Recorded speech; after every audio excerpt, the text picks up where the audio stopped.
कपीशति लोकौ जागर रामदूतातुलित बलधाम अंजनी पुत्र पवन सुत नाम महावीर विक्रम बजरंगी कुमति निवार सुमलिके संगी कंचन वरण विराज सुकेशा कानन कुंडल किंचित केशा हाथ वज्र ध्वजा विराजै कान्ते कौजने भूषाजै शंकर सुमन केसरी नंदन तेज प्रताप महाजगवंदन विद्यावान कुलीयति चातुर नाम ताज करिवे को आतुर कंचन विकसित देखो रसिया नाम लखन सीता मन बसिया सूक्ष्म रूप धरि सियहि दिखावा विकट रूप धरि लंक जनावा भीम रूप धरि असुर संहारे रामचंद्र के काज सवारे मानुष तन को पाई कर जो न भजे भगवंत कर्महीन जानो उसे कह गए संत अनंत। हनुमान ज्ञान गुण सागर जय कपीशति लोकौ जागर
धन्य हैं वो लोग जो इस प्रकार के आध्यात्मिक अनुष्ठान की ओर अपना विचार ले जाते हैं, अपने मन की प्रवृत्ति को बदलते हैं।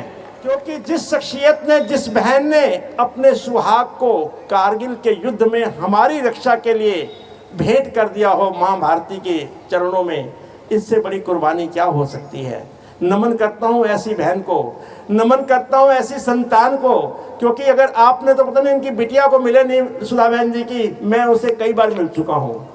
मिलने के बाद मन करता है कि किस प्रकार से संस्कारों से इस माँ ने, सुधा बहन ने इन बच्चों को सींचा है, किस प्रकार संस्कार अंकुरित किए हैं। आज वो संस्कार इस बच्चे की मुस्कुराहट से, मुझे किसी ने आकर के बोला जी बहुत अच्छे वक्ता भी है, मैंने कहा है या नहीं है, मैं तो उनको अवश्य बुलवाऊंगा। द रीजन इज कि सुधा बहन के जब मुख से निकलती है अमृत वर्षा, तो संतान में तो अच्छे गुण होंगे ही होंगे। राम नाम सुंदर कर तारी, संशय विहग उड़ामन हारी। राम कथा के तेय अधिकारी, जिनके सत्संगत अति प्यारी। राम कथा मात्र उनको नसीब होती है जो सत्संग के प्रेमी हैं। तो आज यहाँ पर अमृत वर्षा बही। हमारे श्याम जी ने पिछले 2 सप्ताह पूर्व शक्तिपीठ मंदिर के अंदर इस प्रकार का क्या आयोजन, क्या मतलब सीधा वृंदावन ले जाते हैं। ब्रजवासी हैं, जैसे ब्रज में रहते हैं और हमें भी वहीं ले जाते हैं। धन्य है हमारे शेखर जी जिन्होंने इन्हें निमंत्रण दिया। और आज के इस समय की परिधि को देखते हुए मैं अपना वक्तव्य तो नहीं रखूंगा, लेकिन मैं यहाँ के वासियों को इतना जरूर बताना चाहूँगा कि जैसा कि गोसाई जी ने बताया, ईश्वर कृपा से और हमारे श्रीमान ओम प्रकाश धनखड़ जी जो हमारे प्रदेश अध्यक्ष हैं भाजपा के, उन्होंने एक दिन मुझे प्रेरणा दी, सीकरी जी कुछ ऐसा आयोजन करो कि आज का युवा संस्कारवान बने। मैंने कहा हुक्म करो, आदेश करो। कहने लगा आप हनुमान चालीसा प्रारंभ करो। मेरा मन गदगद हो गया, क्योंकि वेद मुझे आते नहीं, ग्रंथ मुझे आते नहीं, शास्त्र मुझे समझ नहीं आते, गीता मेरे लिए बहुत मुश्किल है। ये सबसे सरल लेकिन सबसे गहरा ये ग्रंथ है।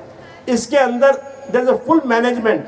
आपकी हर समस्या का समाधान भी हनुमान चालीसा पाठ में है, बशर्ते आप उसका मंथन करें और उसका चिंतन करें और किसी ज्ञानी से उसके बारे में जानकारी हासिल करें। आज के आयोजन के दो कारण हैं। कल तक था सुधा बहन के जन्मदिन को मनाना ईश्वरी कृपा से, और जितना भी आज का ये पुण्य है, ये सुधा बहन भगवान करे वो आयुष्मान हो, दीर्घायु हो, यशस्वी हो, तेजस्वी हो, विजयी हो और जीवन के अंदर अग्रणी हो। लेकिन आज मेरे एक सज्जन मित्र ने मुझे कहा कि मानवता के लिए भी हमें कुछ सोचना चाहिए। इजराइल के अंदर जो इस समय युद्ध चल रहा है हमास के साथ, उस शांति के लिए भी आज हमने पाठ किया है। कारण यह है कि जो नादान कुछ अधखिले फूल मर रहे हैं वहाँ पर, कुछ गर्भावस्था में माताएं मर रही हैं, कुछ वृद्ध मर रहे हैं बिना किसी कारण के। पहले जब युद्ध होते थे तो उसमें कुछ नियम होते थे। आज मानवता की तिलांजलि दी जा रही है और लाखों लोग मर रहे हैं, हाहाकार हो रहा है। तो आज हम हनुमान जी से प्रार्थना करते हैं कि संकट कटे मिटे सब पीरा। हर प्रकार के संकट का निवारण करने के लिए हनुमान जी जाने जाते हैं। आप सबके आधार पर, अपने राष्ट्र के आधार पर, अपने माननीय हमारे प्रधानमंत्री के आधार पर, हमारे मुख्यमंत्री के आधार पर, हमारे प्रदेश अध्यक्ष सुधा बहन के आधार पर, जितने भी हमारे समाज सेवी है उन सबके आधार पर ईश्वर से प्रार्थना करता हूँ कि हे ईश्वर उन्हें सद्बुद्धि दे। युद्ध का मार्ग ना, बल्कि मतभेद होने चाहिए लेकिन मन भेद नहीं होने चाहिए। वहाँ मन भेद हो चुके हैं। तो ईश्वर से प्रार्थना है कि ये जो आज हमने यज्ञ रचाया है इसकी कुछ आहुति उस निमित्त, ताकि पूरे विश्व के अंदर, क्योंकि जब हम आरती के बाद बोलते हैं, क्या बोलते हैं? प्राणियों में सद्भावना हो, विश्व का कल्याण हो। हम विश्व की बात करते हैं। जो वसुधैव कुटुंबकम की जब हमारे प्रधानमंत्री बात करते हैं, वो मात्र एक नारा नहीं है, वास्तव में हम पूरे विश्व को एक ही परिवार मानते हैं। जब कोविड की महामारी आई, 100 देशों को वैक्सीन पहुंचाने का काम हमारे भारत देश ने किया, 50 देशों को मुफ्त दिया। ये है वसुधैव कुटुंबकम। तो विश्व का कल्याण हो, इस निमित्त मैं ईश्वर से प्रार्थना करता हूँ कि ईश्वर इजराइल और हमास दोनों को सद्बुद्धि दे। किसी प्रकार का राजनीतिकरण ना करते हुए विश्व के अंदर शांति होगी तो हमारा देश भी प्रॉस्पर होगा और हम भी विश्व गुरु बनने की ओर जो अग्रसर हो रहे हैं, हमारा भी लक्ष्य पूरा होगा। और मेरी कुछ हमारे गणमान्य व्यक्तियां हैं, मैं उनको अभिनंदन करना चाहूँगा, लेकिन मुझे इशारा मिला है कि सिद्धार्थ बेटे ने कहीं जाना है, तो मैंने समय की परिधि को क्रॉस भी किया है, उसके लिए भी मैं क्षमा प्रार्थी हूँ। लेकिन इससे पूर्व की कुछ गणमान्य व्यक्तियों को मैं मंच पे बुलाऊं, मुझे पता चला, मैं सिद्धार्थ को पहली बार सुनूंगा, लेकिन मुझे पता चला है कि बहुत अच्छे वक्ता हैं। माँ सरस्वती की उन पर विशेष कृपा है, उनकी अपनी माँ सुधा बहन की भी उन पर विशेष कृपा है, और समाज का तो उन्हें आशीर्वाद है ही।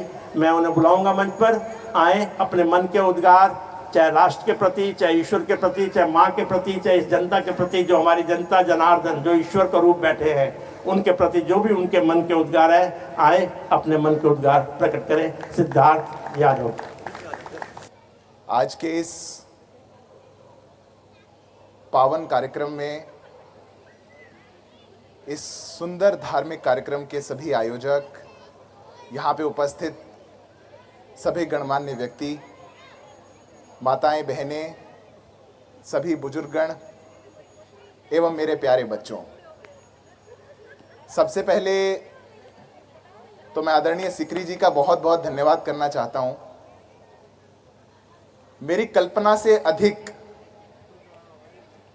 आनंदमयी और सुंदर इस कार्यक्रम में आज मेरे कुछ अच्छे ही कर्म रहे होंगे कि मेरे को आने का सौभाग्य मिला। मैंने आने से पहले सोचा भी नहीं था कि इतना आनंद इस कार्यक्रम में आप सबके साथ आएगा। हनुमान जी के चरणों में कहाँ वृंदावन, कहाँ बरसाना, कहाँ कहाँ पे हम लीन होकर के पहुंच गए, उसके लिए मैं सबका बहुत बहुत बहुत धन्यवाद करता हूं।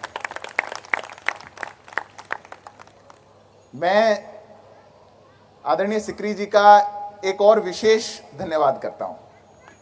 जैसा कि यहां पर ज्ञात हुआ कि पिछले 8 माह से ये सुंदर पाठ, ऐसे आयोजन हर मंगलवार को हो रहे हैं अलग अलग स्थानों पर, 134 स्थानों पर।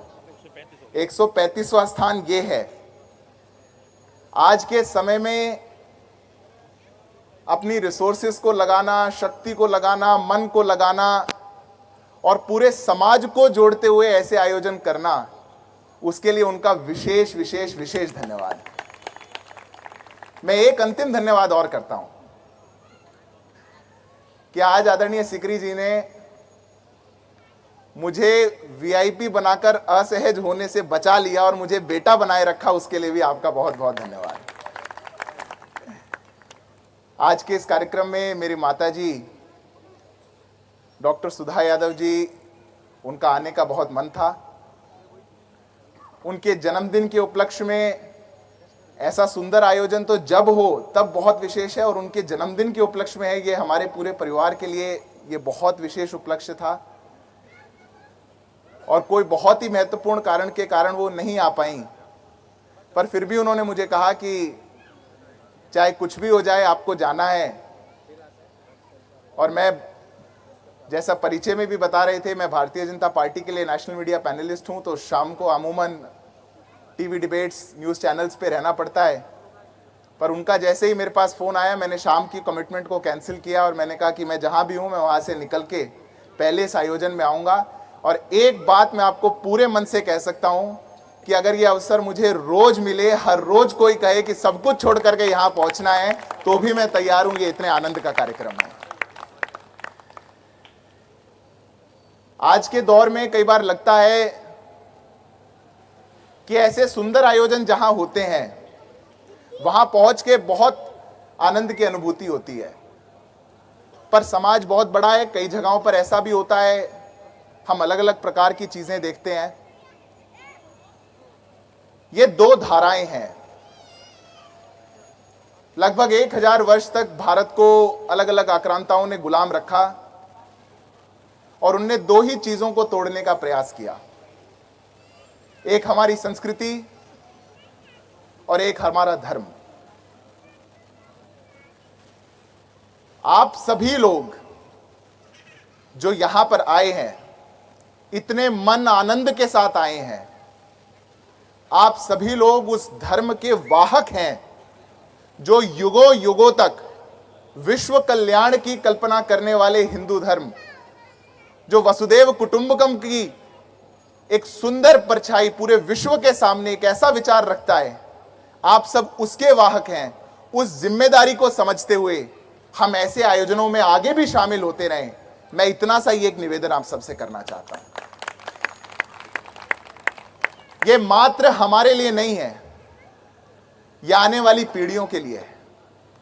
ऐसे आयोजन बड़े बड़े हों, सुंदर सुंदर हों, अधिक से अधिक संख्या में हों और ज्यादा से ज्यादा संख्या में युवा भी इसमें पार्टिसिपेट करें, वो भी शामिल हों। और हम लोग जिनकी शायद चेतना जागृत हो चुकी है या ऐसे आयोजनों में आकर के हो जाती है, वो लोग ऐसे आयोजनों के वाहक बनके उस ध्वजा को उठा करके वो समाज के बीच में इस जागृति को और फैलाएं। इस जिम्मेदारी का अगर हम बोध करेंगे तो मैं निश्चित मानता हूं कि राम जी की, हनुमान जी की हम सब पर जो ये अपार कृपा है, ये बनी रहेगी और बढ़ेगी। मेरा मन बहुत प्रफुल्लित है।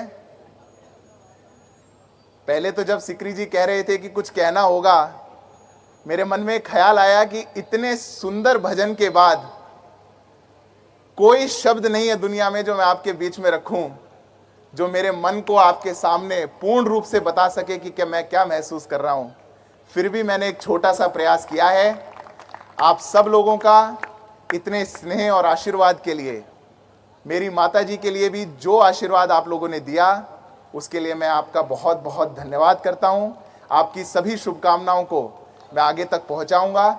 एक बार एक जयकारे के साथ मैं आग्रह करूंगा कि आप लोग सब मेरा साथ दें। बोलो सियापति रामचंद्र की जय, सियापति रामचंद्र की जय, जय श्री राम, जय श्री राम। बहुत बहुत धन्यवाद। जय हिंद, जय भारत।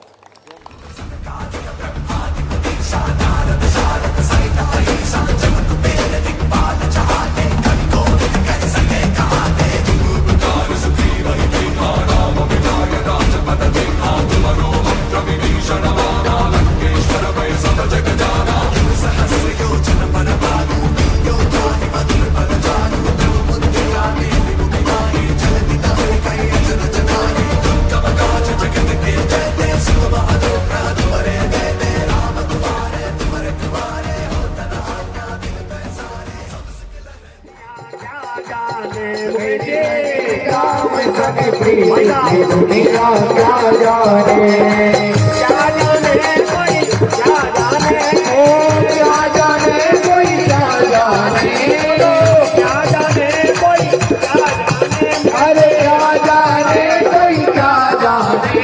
मुझे दुनिया क्या जाने, मुझे मिल गया मन का दुनिया क्या जाने, मुझे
कटे रूप धर